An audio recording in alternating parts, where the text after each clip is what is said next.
हाँ बच्चों, तो अब हम जीरो ऑर्डर काइनेटिक इक्वेशन को डिराइव करेंगे। ठीक है बेटा, देखो कैसे डिराइव करेंगे कि देखो मान लो कोई एक रिएक्शन है कि ए से क्या बने हैं, प्रोडक्ट्स बने। अब हम ये मानकर चलेंगे कि ये रिएक्शन जीरो ऑर्डर रिएक्शन है। ठीक है, मतलब मानकर चलेंगे तभी हम जीरो ऑर्डर की ही काइनेटिक इक्वेशन निकालेंगे। फिर हम देखेंगे कि कैसे हम किसी रिएक्शन को चेक कर सकते हैं इस इक्वेशन की हेल्प से कि वो जीरो ऑर्डर का है कि नहीं है। ठीक है, तो वो चीज हम बाद में देखेंगे। पहले हम एक जीरो ऑर्डर काइनेटिक इक्वेशन को बाहर निकालेंगे। देखो बेटा कैसे, देखो तो ये हमारा ए से प्रोडक्ट बना। ठीक है, अच्छा अब देखो हम यहाँ पर मैं कहूँ कि मान लो कि लेट की जो इनिशियल कंसेंट्रेशन है उसको मैं डिनोट कर रही हूँ ऐसे ए नॉट से। इसी भी कर सकते हैं, जीरो ऑर्डर की ना ज्यादातर इसी फॉर्म में ही पूछी जाती है। ठीक है, तो इसलिए कोई दिक्कत नहीं है। तुम कहो आपने पहले स्मॉल ए मान लिया था, वो एक ही बात है, हम कुछ भी मान लें, ज्यादातर इसकी ऐसी पूछी जाती है ना, इसलिए हम इसको ऐसे करते हैं। तो मान लिया इनिशियल कंसेंट्रेशन हमारी रिएक्टेंट्स की है ए नॉट, और आफ्टर टाइम टी मान लो रिएक्टेंट की कंसेंट्रेशन है ए। ठीक है, ए है, मतलब नोट हम इनिशियल वैल्यू के लिए लगा रहे हैं, और जब कुछ नहीं लगा रहे तो वो आफ्टर टाइम टी वाली वैल्यू है। ठीक है बेटा, अच्छा अब हम इसके ऊपर रेट अप्लाई करेंगे, एक तरीके से रेट वाली इक्वेशन अप्लाई करेंगे जो हम जैसे शुरू में डेफिनेशन में देखी थी। तो minus D A over D T equal to क्या होगा, के और ए की पावर 0। समझ लो बेटा ये क्या हुआ कि क्योंकि रिएक्टेंट है जो हमारी आफ्टर टाइम टी वाली कंसंट्रेशन है, भाई वही हम लेंगे ना टी, अगर हमारा कुछ टाइम निकल चुका है तो, क्योंकि रिएक्टेंट के टर्म में एक्सप्रेस करें इसलिए माइनस साइन लगाया।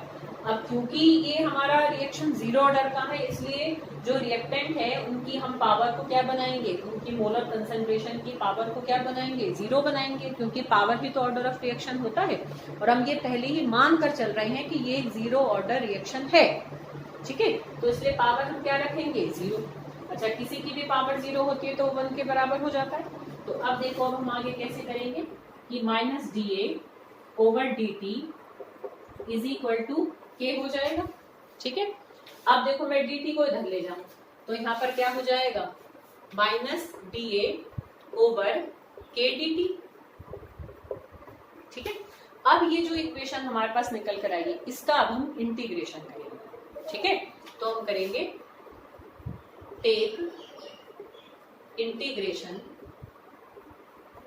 चलो यहाँ कोई ऐसे कैपिटल लगा, take integration of both sides. ऐसे बेटा लिखना होगा तुम्हें भी जब तुम डेरिवेशन करोगे। ठीक है, कि हमें दोनों साइड्स का इंटीग्रेशन करना है। अब देखो बेटा हम इंटीग्रेशन कैसे करते हैं, तो वो जब तुम इंटीग्रेशन समझोगे जब भी करोगे। असल में क्या होता है उसमें ना कुछ फॉर्मूलेज होते हैं कि भाई अगर इस फॉर्म में हमारा कोई नंबर आ जाता है, मतलब इस फॉर्म में कोई भी एक तरीके से स्पेशल है, कोई भी डिजिट्स हैं, मतलब जब तुम मैथ में करोगे तो फॉर्मूला होता है कि इसका ये इंटीग्रेशन होता है, इसका ये होता है, इस तरीके से कई सारे तुम फॉर्मूलेज वहां लर्न करोगे। ठीक है, तो इसमें जो आ रही है मैं सिर्फ उसी का बताऊंगी, तो अभी तो तुम उसको लर्न कर लो, जब समझोगे अपने मैथ्स में तब तुम आराम से अप्लाई कर लेना। ठीक है, हमने तो लर्न ही किया था। ठीक है, तो माइनस जो डी ए है हमारा, मतलब देखो ऐसे जब ये डी ए होता है ना, इसमें भी हम क्या कर सकते हैं कि माइनस साइन को हम इस तरफ ले जाएं। ठीक है, माइनस साइन को हम उधर ले जाएं, तब भी ऐसे कोई दिक्कत नहीं है। तो D A is equal to minus K D T हो जाएगा।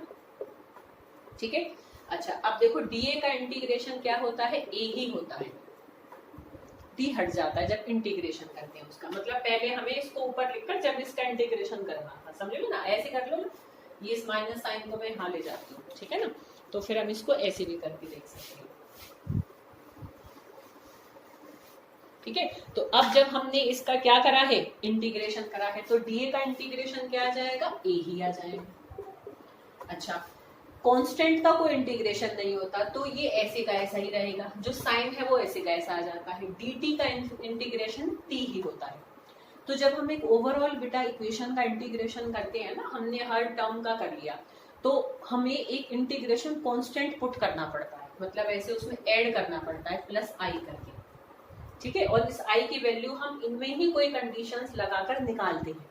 ये तुम मैथ में करोगे, अभी इस इक्वेशन अभी इनके हिसाब से समझो, यहाँ तक आई बात समझ में कि डीए का इंटीग्रेशन ए होगा, के का कांस्टेंट का कोई नहीं होता तो ऐसे का ऐसा आ जाता है, साइन भी ऐसे का ऐसा आ जाता है, dt का इंटीग्रेशन टी ही होता है। और जब हम ऐसे दोनों साइड का इंटीग्रेशन करते हैं तो एक इंटीग्रेशन कांस्टेंट हमें ऐड करना पड़ता है, ठीक है, ये होता है रूल उसमें, और उसकी वैल्यू भी हमें निकालनी पड़ती है। अभी हम निकालेंगे, देखो कैसे निकालेंगे। पहले इस इक्वेशन का ये इंटीग्रेशन होकर आ गया, ये डिफरेंशियल फॉर्म को हमने इसमें एक इंटीग्रेटेड फॉर्म में पहले तो क्या है इंटीग्रेशन उसका कर लिया, अभी और सिंप्लीफाई करेंगे, ठीक है, देखना कैसे करेंगे। अब हम यहाँ पर क्या करेंगे, i की वैल्यू निकालेंगे। इसको हम मान लेते हैं, जैसे हमने इसको इक्वेशन 1 मान लिया, ठीक है। अच्छा अब देखो बेटा यहाँ पर दिस इज आवर इक्वेशन 1, ठीक। अच्छा अब देखो बेटा हम i की वैल्यू कैसे निकालेंगे। अच्छा मान लो कि when t is equal to 0, जब टाइम 0 था शुरू में, मतलब जब रिएक्शन हुआ ही नहीं था, तब रिएक्टेंट की कंसेंट्रेशन क्या थी, A0। भाई अगर मैं यहाँ t की वैल्यू 0 रख दूं तो ये A किस में बदल जाएगा, A0 में, क्योंकि जब शुरू ही नहीं हुआ था रिएक्शन तब रिएक्टेंट भी अपनी किस फॉर्म में होगा, इनिशियल कंसेंट्रेशन वाली फॉर्म में होगा। तो एट व्हेन t, या मैं कहूँ कि at t is equal to 0 है, A एक्चुअल में क्या होगा हमारा, A0 के बराबर होगा। तो इस कंडीशन को यहाँ पुट करेंगे, ठीक है, put this values in this above equation, ठीक है, पुट दिस इन इक्वेशन 1। तो इसको हमने इस इक्वेशन 1 में पुट कर देंगे, तो हमारा यहाँ t की वैल्यू 0 रखूंगी और ये A0 बन जाएगा।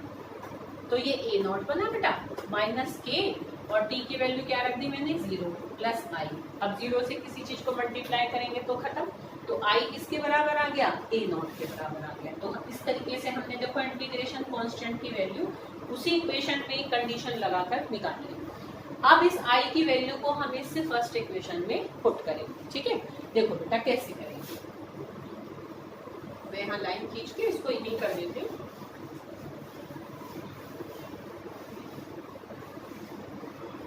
देखो बच्चों, तो ये जो हमारा i हमारा A0 निकल कर आया, we put it in this equation. तो देखो जब i की जगह रख देंगे तो क्या बनेगा, देखो बेटा कि ये a हो गया माइनस kt प्लस A0, ठीक है। अब हम देखो क्या करेंगे, kt को इधर ले जाएंगे, a को इधर ले जाएंगे, तो ये A0 माइनस a हो जाएगा, ठीक है। और k बराबर में क्या निकल कर आ जाएगा, 1/t, t को मैं इधर कर दूं और ऐसे एक बड़ा ब्रैकेट हम बना लें, तो ये हमारा A0 माइनस a हो जाएगा। तो this is zero order kinetic equation. ये बेटा जीरो ऑर्डर काइनेटिक इक्वेशन होती है, ठीक है बेटा। बहुत आसान होता है इसको अप्लाई करना, जिसमें कि t क्या है, टाइम है, ठीक है। कौन सा टाइम है, देखो A0 तो क्या है, इनिशियल कंसंट्रेशन मान लो 100 ग्राम हमने लेकर चले। A क्या है, आफ्टर टाइम t, मतलब मैं कहूँ कि मान लो 10 मिनट बाद हमारा रिएक्टेंट कितना था, 10 मिनट बाद मान लो मैं कहूँ कि 20 ग्राम था हमारा, तो 20 ग्राम मतलब कंसंट्रेशन की वैल्यू आफ्टर टाइम t वाली मैं वो रखूंगी, और वो t क्या होगा हमारा 10 मिनट, मतलब 10 मिनट यहाँ टाइम की वैल्यू आएगी, तो 10 मिनट बीतने पर a कितना बचा, वो a यहाँ पर आएगा। तो ऐसे हम पुट करके और यहाँ से क्या निकाल सकते हैं, k की वैल्यू निकाल सकते हैं। आ रही है बेटा ये बात समझ में, ठीक है। ये हमारी है जीरो ऑर्डर काइनेटिक इक्वेशन। अब तुम कहोगे कि इससे हमने एक्सपेरिमेंटली ऑर्डर ऑफ रिएक्शन कैसे डिटरमाइन किया, है ना। अब उस चीज को समझो, ये हमने डेरिवेशन कर लिया। अगर क्वेश्चन आए ना कि derive zero order kinetic equation, तो ये सारे स्टेप्स फॉलो करके हैं स्टार्टिंग से, जो पहले यहाँ लिखा हुआ था। तो अब हमें अगर मतलब वैसे वाले क्वेश्चंस बहुत रेयरली आए हुए हैं, शायद तो आए भी नहीं हुए हैं हरियाणा बोर्ड में कि कैसे हम चेक करेंगे, बट हमें नॉलेज होनी चाहिए, आगे तो फिर कैसे करेंगे। बेसिकली इसी चीज के लिए तो पढ़ रहे हैं हमें जीरो ऑर्डर काइनेटिक इक्वेशन, कि ये जो इंटीग्रेटेड रेट लॉ मेथड है, इससे हम क्या कर लेते हैं बेटा, इंटीग्रेटेड इक्वेशंस निकाल लेते हैं हर ऑर्डर ऑफ रिएक्शन, ठीक है। अब समझो कि कैसे हम चेक करते हैं। देखो अब तुम्हारे पास एक रिएक्शन है, इस वाली इक्वेशन से तुम ये चेक कर सकती हो कि वो वाला रिएक्शन जीरो ऑर्डर का है कि नहीं है, ये चेक कर सकती हो। अगर वो जीरो ऑर्डर का है तो पता लग जाएगा। अब वो जीरो ऑर्डर के अलावा अगर किसी और ऑर्डर का है, वो हम इस इक्वेशन से नहीं निकाल सकते, समझ रहे हो। उसके लिए फिर आगे हमारे पास और सब इक्वेशंस हम अभी डिराइव करने वाले हैं, अभी नेक्स्ट देखेंगे, समझ रहे हो? तो कोई रिएक्शन जीरो ऑर्डर का है कि नहीं है वो कैसे हम जज कर सकते हैं? With the help of this equation. देखो कैसे करेंगे बेटा, कि मान लो हमने, चलो फिर 100 ग्राम ले लेते हैं, 100 ग्राम लेकर रिएक्शन शुरू किया, ये वैल्यू हमेशा रखी जाएगी 100। अब हम कहें कि 5 मिनट बाद ए कितना बचा था, मान लो 5 मिनट बाद ए बचा हमारा 90, तो 5 यहाँ रखेंगे, 90 यहाँ रखेंगे, के की वैल्यू निकाल लेंगे, ठीक है। फिर हम कहें कि 10 मिनट बाद कितना बचा था, मान लो मैं कहूँ कि 10 मिनट बाद वो हमारा जैसे मान लो 70 बचा था, ठीक है, तो 70 यहाँ रखेंगे, 10 मिनट यहाँ रखेंगे, फिर के की वैल्यू निकालेंगे। ऐसे जैसे जैसे जितना टाइम बीतता जाएगा टाइम की वैल्यू रख के और उसके रिस्पेक्ट में जो हमारी कंसंट्रेशन थी रिएक्टेंट की वो पुट करते जाएंगे और हर बार के की वैल्यू निकालेंगे। तो अगर इस इक्वेशन में ए और टी अलग अलग रखने से के की वैल्यू अगर कांस्टेंट आती है, वही वैल्यू बारी बारी आती जाती है, it means that reaction is of zero order. आइए बेटा कुछ बात समझ में, कि जो काइनेटिक इक्वेशन जिस ऑर्डर ऑफ रिएक्शन की होती है उस काइनेटिक इक्वेशन से हम एक पर्टिकुलर रिएक्शन को चेक कर सकते हैं कि वो रिएक्शन उस पर्टिकुलर ऑर्डर ऑफ रिएक्शन का है कि नहीं है, by substituting the different values of t and their respective values of क्या a। अरे बेटा बस इनिशियल कंसंट्रेशन तो हमेशा सेम रहेगी, टाइम बीतने के साथ साथ ये बदलेगा, तो जो टाइम बदला वो क्या बदला पुट करो और हर बार के निकालो। अगर के कांस्टेंट आ रहा है तो वो जीरो ऑर्डर का, अगर के कांस्टेंट नहीं आ रहा तो वो रिएक्शन जीरो ऑर्डर का नहीं है। अब वो किस ऑर्डर का है उसके लिए अब हम अभी काइनेटिक इक्वेशन देखते हैं। समझ में आई बेटा बात? तो ये हमारी जीरो ऑर्डर काइनेटिक इक्वेशन थी। तो पहले तो हमने इसकी इक्वेशन डिराइव कर ली। अब इससे रिलेटेड बेटा हमें ना कुछ और जीरो ऑर्डर रिएक्शंस के कुछ हम इंपॉर्टेंट कैरेक्टरिस्टिक्स देखेंगे, ठीक है। तो उसको अब हम देखने जा रहे हैं, उसके लिए हमें ना एक इक्वेशन की जरूरत पड़ेगी, तो मैं उसको यहीं रहने देती हूँ। वो हमें जरूरत पड़ेगी इसकी, ये वाली, तो इसको छोड़ देती हूँ मैं, बाकी मैं सब इरेज कर रही हूँ।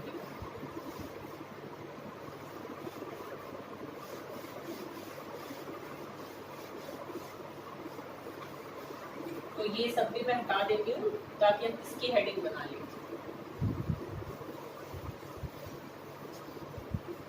तो अगला इसी से रिलेटेड टॉपिक है, that is important characteristics of zero order reaction.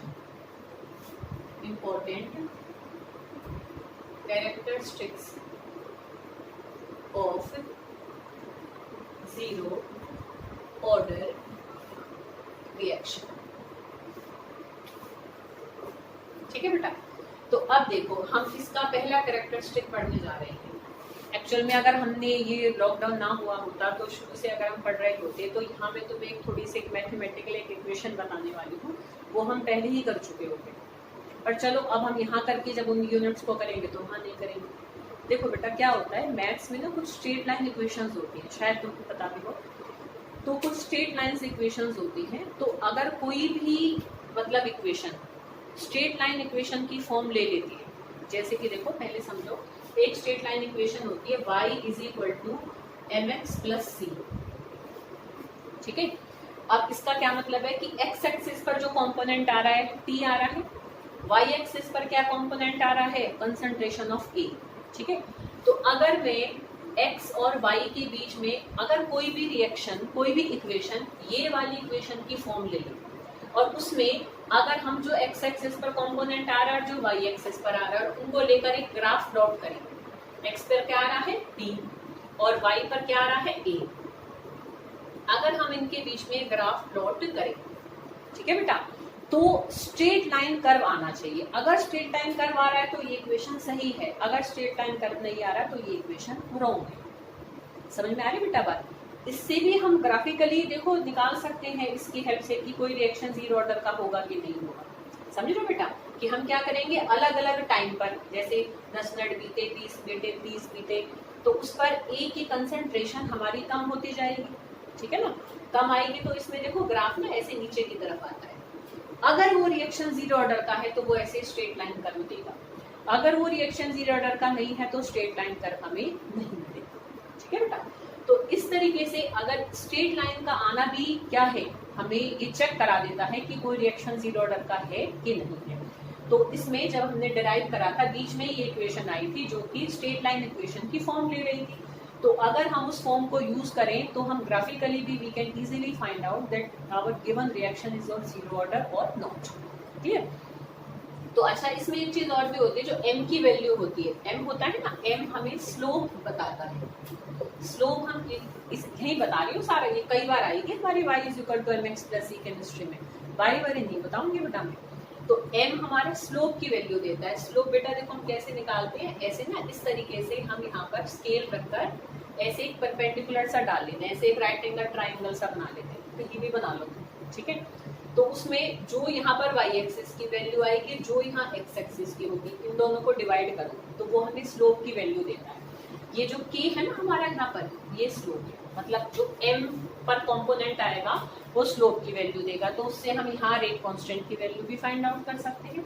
तो यहाँ पर स्लोप हमारा किसके बराबर है, माइनस के के बराबर है, ठीक है ना।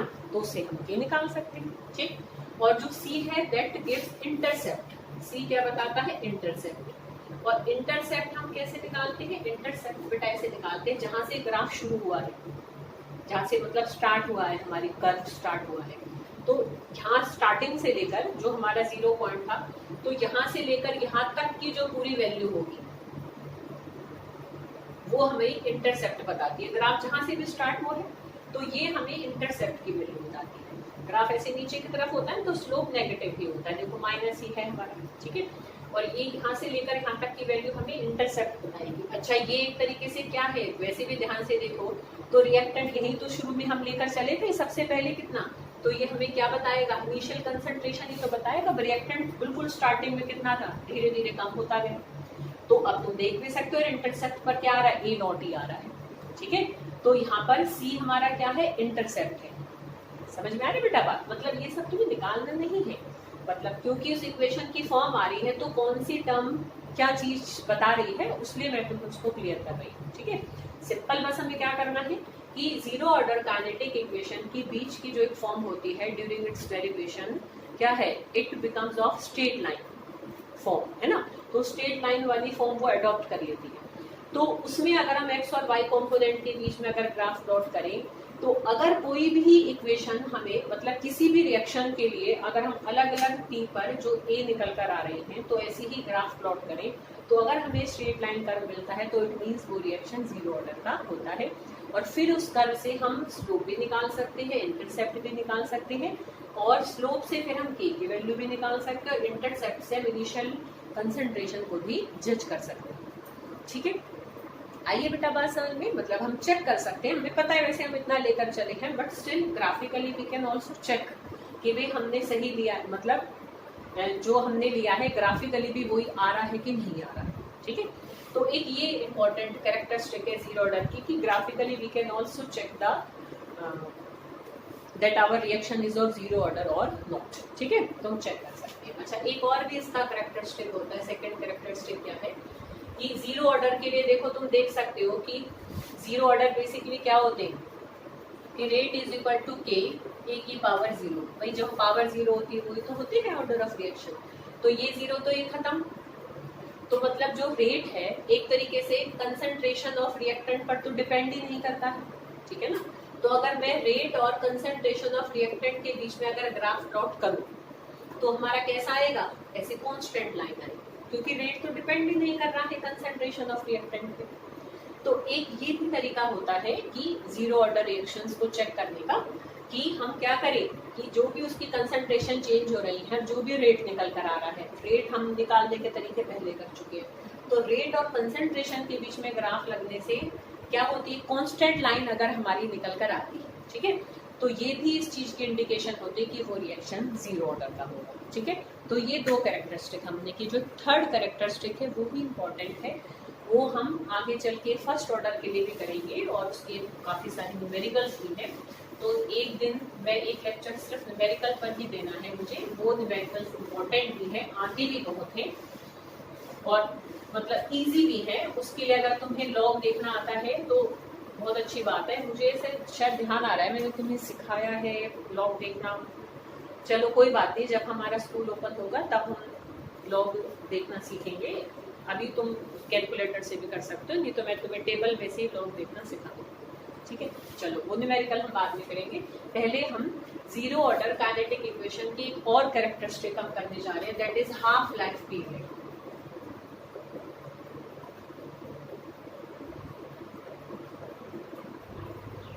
हाफ लाइफ पीरियड को ना बेटा हम टी हाफ से रिप्रेजेंट करते हैं। ये एक इंपॉर्टेंट कैरेक्टरिस्टिक्स है सारी काइनेटिक इक्वेशंस की, कि देखो क्या होता है हाफ लाइफ पीरियड। कि हाफ लाइफ पीरियड हमारा ये होता है कि that time in which half of the reactant get reacted, कि वो समय जब हमारा आधा रिएक्टेंट क्या है, रिएक्ट कर गया, आधा रिएक्ट कर गया, या मैं कहूँ आधा बच गया। जैसे कि अगर मैं 100 ग्राम लेकर चली और मैं कहूँ कि 50 ग्राम रिएक्ट कर गया जितने टाइम में, वो हाफ लाइफ पीरियड है। या मैं कहूँ 50 ग्राम बच गया जिस टाइम में, वो हाफ लाइफ पीरियड है। तो वो समय जिसमें रिएक्शन आधा पूरा हो जाता है, आधा कंप्लीट हो जाता है, वो समय किसी भी रिएक्शन का हाफ लाइफ पीरियड कहलाता है, जिसको कि हम टी हाफ से रिप्रेजेंट करते हैं और टी हाफ की हम वैल्यूज निकालते हैं। ये बेटा मार्कर थोड़ा सा खराब हो गया, मैं दूसरा लेकर आती हूँ, बस एक सेकेंड।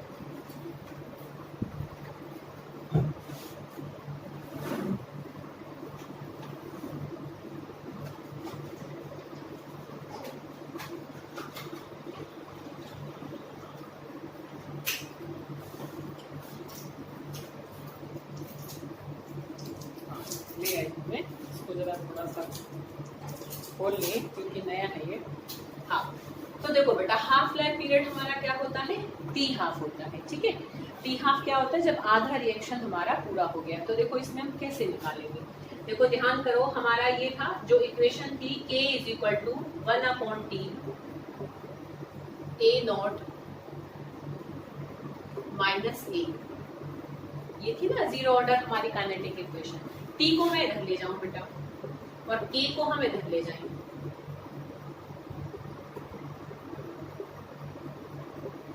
ठीक है, तो अब देखो बेटा, अगर T हमारा T हाफ है, अगर टाइम हमारा ये T हाफ है, तो A क्या होगा हमारा, A होगा इनिशियल कंसंट्रेशन का आधा।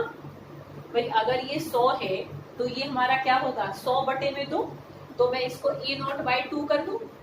अगर ये T हाफ है तो ये हमारा जो A है वो A0/2 होगा। अब A0 में से A0/2 को मैं घटाऊंगी तो A0/2 ही बचेगा। अब मैं कहूँ 100 में से मैं 50 को घटाऊंगी तो 50 ही बचेगा। ठीक है ना, तो T1/T half is equal to K, यहाँ पर क्या बचेगा, A0/2 ही बचेगा। अरे बेटा बात समझ, अच्छा K सॉरी 1/, आएगा क्योंकि T को हम इधर ले गए तो K आएगा 1/K होगा। तो ये हमारा, इसको सीधा ही यहाँ लिख दूंगे 2K, कोई दिक्कत तो नहीं है। ठीक है ना, तो T हाफ बराबर में A0/2K, तो T half is equal to A0/2K। तो ये हमारा क्या है, हाफ लाइफ पीरियड का एक्सप्रेशन है for a zero order reaction, जिसमें तुम ध्यान से देखो, इस चीज को हम आगे बहुत यूज करेंगे कि T half for zero order reaction is directly proportional to A0 की पावर 1। कुछ नहीं है तो मतलब पावर 1 होगी ना, इन पावर्स को आगे हमें यूज करना। ठीक है, तो फर्स्ट जीरो ऑर्डर रिएक्शंस के लिए जो हाफ लाइफ पीरियड होता है वो उस रिएक्शन की इनिशियल कंसंट्रेशन के डायरेक्टली प्रोपोर्शनल होता है। मतलब जितनी हम इनिशियल कंसंट्रेशन लेंगे उतना ही उस रिएक्शन का हाफ लाइफ पीरियड भी ज्यादा होगा। ठीक है, आगे बेटा बात समझ में। तो ये हमने पूरा जीरो ऑर्डर काइनेटिक इक्वेशन की और उससे रिलेटेड जो भी इंफॉर्मेशन थी वो सारी देखी। क्लियर।